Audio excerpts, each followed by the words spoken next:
everybody, it's time for a road trip. Going to Poverty Point. Going to pick up the girls, and then we'll head out there. Welcome to Poverty Point. 4 hours later, we got here. This is Bayou Macon Overlook. And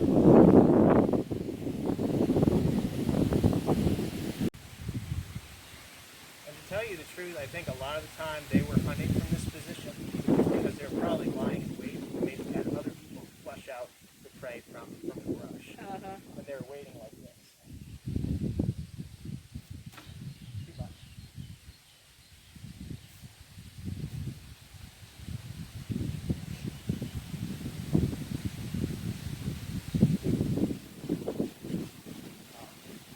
Not lucky in height. I'm going to toss one out by hand and one with the at-lateral. Which one do you think will go further?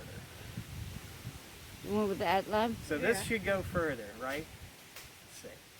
Yeah, that's better for the hand. So let's see what we can do.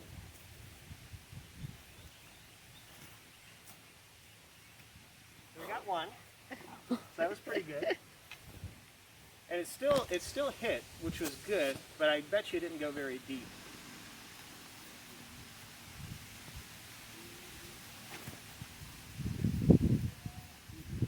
Whoa! So you can see the sheer.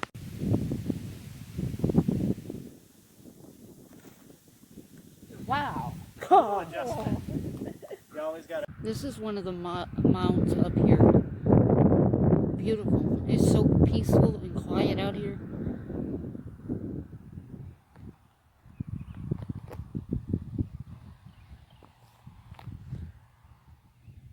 The field.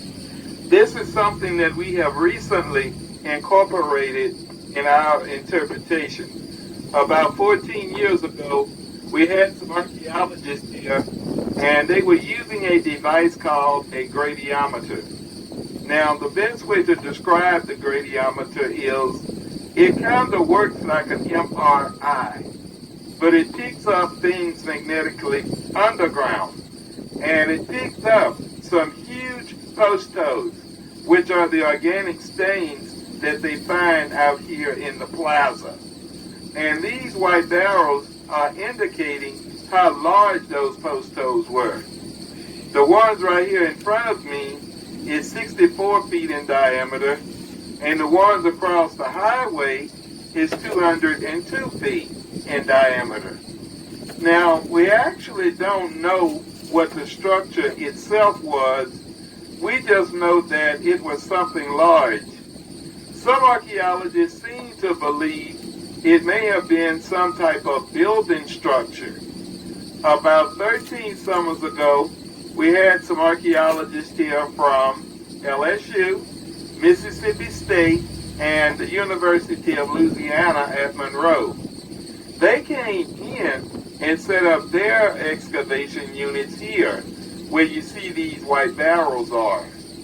Now, what they found was a huge amount of the cooking balls, or cooking stones.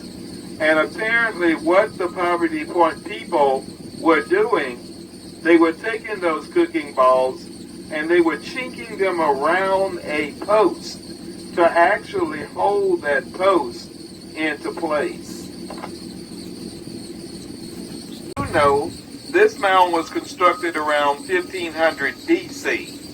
It stands 11 feet in height, it's 200 feet long, and 200 feet wide. Also, this mound is similar to Mound B. Other similarities between Mound E and B are they both were constructed of the same types of soil, and they both occupy similar positions in terms of relationships to the ridges.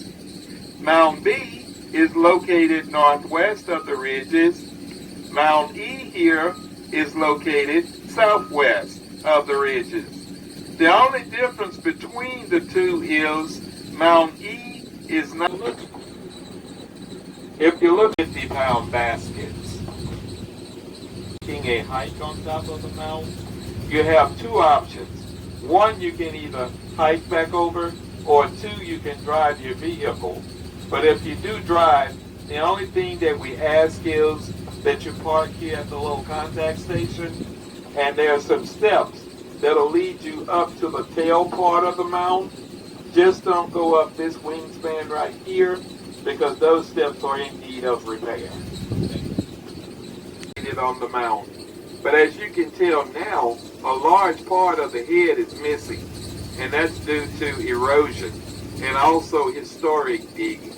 And what I mean by historic digging is, in the 1950s, when the archaeologists first came here to excavate, the local people who lived here in this area came out and removed a large part of the head from the mound, because they figured if there were any types of treasure, more than likely it would have been here inside of the head.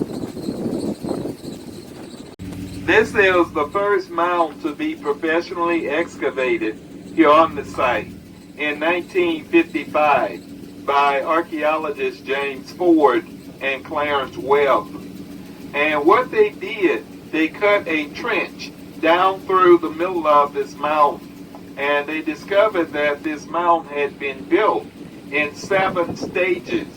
And later the Poverty Point people capped this mound and covered it into a dome-shaped mound. What they discovered inside of the mound was 100 basket imprints, and archaeologists was able to recreate those baskets, and it was determined that they weighed about 50 pounds once they were filled with dirt. And the purpose of the baskets being inside of the mound was to keep it at a 55-degree angle from falling or slushing over. At the time the mound was built, it stood as high as 30 feet. Today, it's about 20 feet in height and 180 feet in diameter. On the site, this is a designated area where dirt is being moved from one location to another. In this instance, to construct the mounds and the ridges. It is estimated that it took 1.5 million cubic yards of dirt to construct the mounds and ridges here at Poverty Point. The Poverty Point people used to build their huts as well as the material to make their baskets to haul the dirt, their spears, and for other tools they would have been making here on the site. In between the trees, this is Ridge 3, and behind it is Ridge 4. These are some of the better preserved ridges here on the site, since this was the old Poverty Point plantation from the 1840s up until 1972. So this area has been cultivated. But this is where the Poverty Point people would have lived, out here on the 6 concentric ridges. And the reason we know they lived on the ridges is due to the artifacts that were found. For instance, the cooking stones, the plummets, the microlith blades, and other tool fragments. In 16 thin layers or platforms, the mound only stood about 6.5 feet in height. It is the only mound located inside of the plaza area. This mound was constructed of different types and textures of soil, so it was carefully planned and designed. Also, photos were found inside of this mound. We seem to believe the person who may have occupied this mound held great status or prominence within the Poverty Point community. A large amount of galena and ochre was found inside of the mound, which is a type of pigment used by Native Americans to make face paint. Later, the Poverty Point people capped this mound and covered it into a dome-shaped mound. If you notice, there's a depression running right down through the middle of this mountain. This is a part of the Old Floyd Trace, which is no